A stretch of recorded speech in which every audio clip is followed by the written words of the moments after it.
Zondagmiddag klonk er weer muziek in het St. Joseph Klooster in Venray tijdens The Lion Sings Tonight.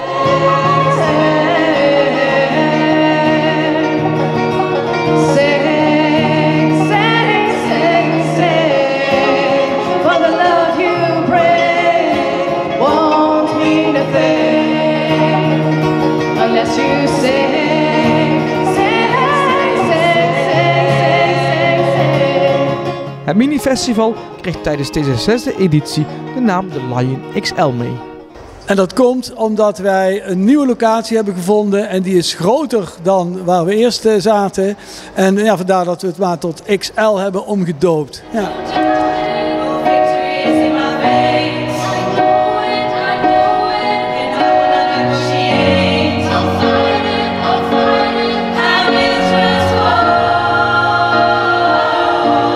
Aanleiding was de 5e sterfdag van de zwager van Sander, dat is mijn mede-organisator en mijn goede muziekvriend Leo Kremers. Die geeft ook meteen de naam aan. Leo is Lion, dus dat is, daar komt de naam vandaan. Zijn 5e sterfdag hebben we toen aangegrepen om de muziek die tijdens zijn uitvaart live werd gespeeld of werd gespeeld, om die nog een keer door allerlei mensen live te laten uitvoeren.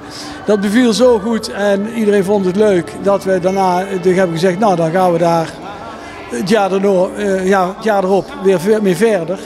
En uiteindelijk is het nu uitgegroeid tot wat het nu is. En we noemen het een mini-festival.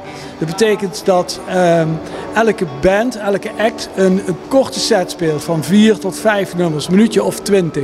Dan bouwen we heel snel om en dan na 10 minuutjes staat er alweer een nieuwe band. Dus het is heel afwisselend.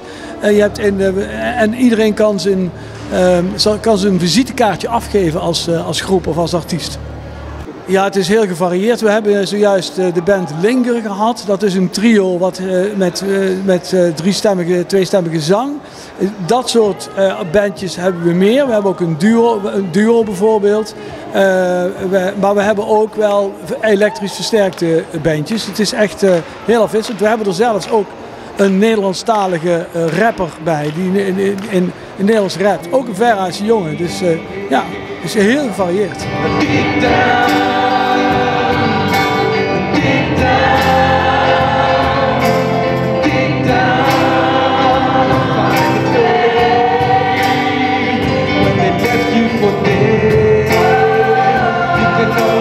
Dat is de liefde voor live muziek.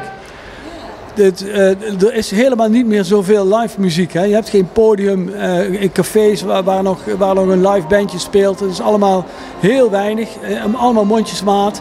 Dus als er nog wat is met live bandjes, dan komen de liefhebbers daar wel op af. En we hebben in die zin best een vast publiek van mensen die toch iedere keer weer komen. Omdat ze houden van de sfeer van live muziek met een biertje erbij. En nou ja, dat is gewoon dat. Ja.